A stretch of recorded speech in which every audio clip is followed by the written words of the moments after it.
Good morning. Today we're looking at Genesis chapter 15, a foundational chapter that teaches us about fear, faith, righteousness, and the certainty of God's promises.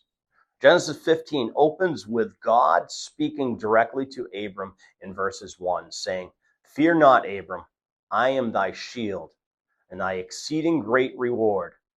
This comes right after Abram refused earthly gain in chapter 14.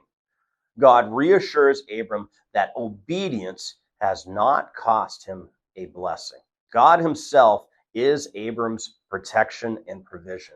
This reminds us that when we trust God rather than worldly security, God does not leave us lacking. In verses 2 and 3, Abram responds honestly. He believes God, but he struggles. He points out that he still has no children and that his heir appears to be a servant. This is important. Faith does not mean silence or pretend everything is fine. Abram brings his confusion and disappointment directly to God. Scripture shows us that God welcomes honest faith, not fake confidence. In verses 4 through 6, God clarifies the promise. Abram's heir will come from his own body. God takes Abram outside and tells him to look at the stars, promising that his descendants will be just as numerous. Then we read one of the most important statements in all Scripture. And he believed in the Lord, and he counted it to him for righteousness. Abram is not declared righteous because of his works, obedience, or perfection, but because he trusts God's promise. The New Testament repeatedly points back to this verse to show us that salvation has always been about faith. In verses 7 through 11, God confirms his promise through a covenant ceremony. Abram prepares the animal exactly as God instructs.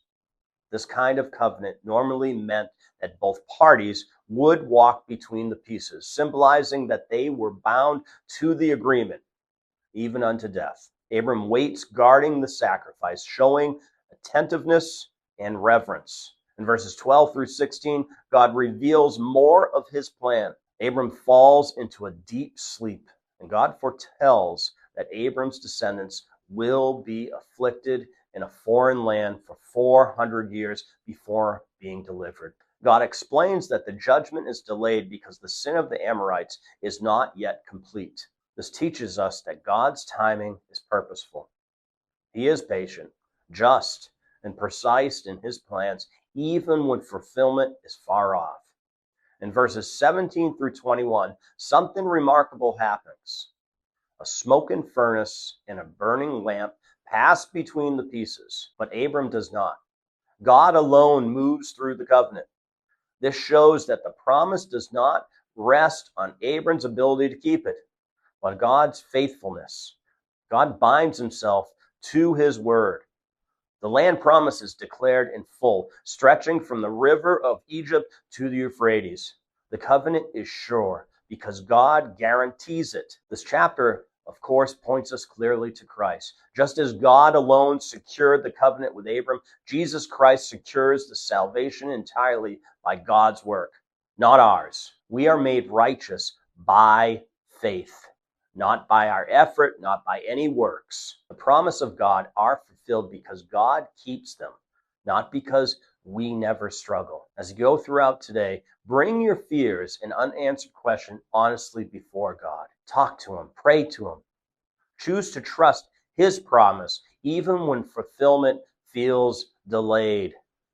And rest in the truth that your standing before God is secured by faith, not performance. Trust that God who makes promises is the God who faithfully keeps them. God bless.